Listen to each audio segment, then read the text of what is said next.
The Toothpaste Millionaire, Chapter 20. The Blow Up. I'm tempted to put Joey the Bomb in the movie anyway. He's more likable than Sparkle, Dazzle, and Bright. Also, Joey was hired to blow up the plant. It wasn't his idea. Joey didn't have any grudge against Rufus personally, and he personally decided to get Rufus and me and Hector out of the plant before he set off the bomb. Joey is in jail now. It was definitely proved that he was the bomber, though the police haven't caught up with the guy who hired him. All the police know is that the guy who hired Joey is with organized crime. That was what the meeting in the next room of the hotel was about. It seems organized crime owns a lot of companies, including toothpaste factories. When someone cuts in on their business, they don't bother price-fixing deals. Rufus and I have gone to see Joey the Bomb in jail a couple of times. We feel grateful to him for saving our lives.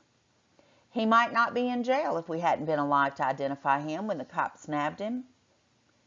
Hector wouldn't go with us to visit Joey. He never will forgive Joey for blowing up the plant.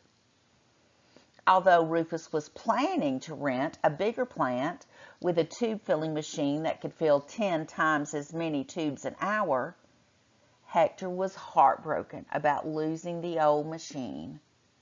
Even the first year's profits didn't cheer Hector. Rufus didn't sell quite the 250 million tubes he had planned to sell in his first year of business, but he came close. The company's profits were a little over $2 million. Even after dividing up 49% of the profits among the other stockholders, Rufus still had over $1 million. The plant getting bombed turned out to be the least of Rufus' problems. His real headache started when Sparkle, Dazzle, and Bright, plus a lot of other people, began calling up our stockholders trying to buy up stock in the company. Most of the kids who owned stock realized they had a good thing and wouldn't sell. But a couple of the kids wanted to make some quick money, and they agreed to sell their shares. When they turned their stock certificates over to the stock buyers, the buyers flipped because the certificates looked to them like play money. My father says that's all stock certificates are anyway, but the stock buyers still flipped. We all knew Rufus's stock certificates came from his stock market game, but it seems that if you're in a real business, you're supposed to have real certificates and lawyers okaying how the company is set up and records for the government. There are a lot of rules and regulations we didn't know about. And the first thing we did know about them was a headline in the Cleveland Plain Dealer. Boy financial wizard accused of fraud. Then the Business Monthly article, is toothpaste stock bogus? And the second thing we know, there is a special investigation, and it looks as if Rufus may be going to jail along with Sparkle, Dazzle, and Bright.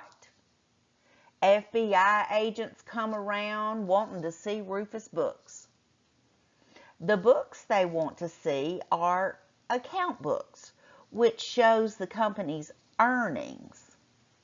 All Rufus had for books was a spiral notebook in which he jotted down the number of orders, what our expenses were, and the profit we made every week. The FBI was used to businesses that had sets and sets and sets of books, and accountants to explain how they added up business expenses and to send reports to the government.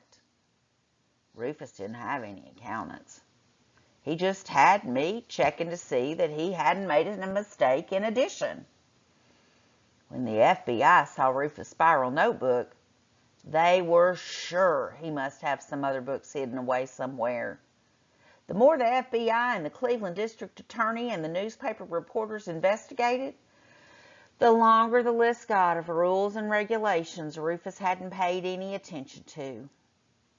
This was the only time I ever heard Rufus sound discouraged.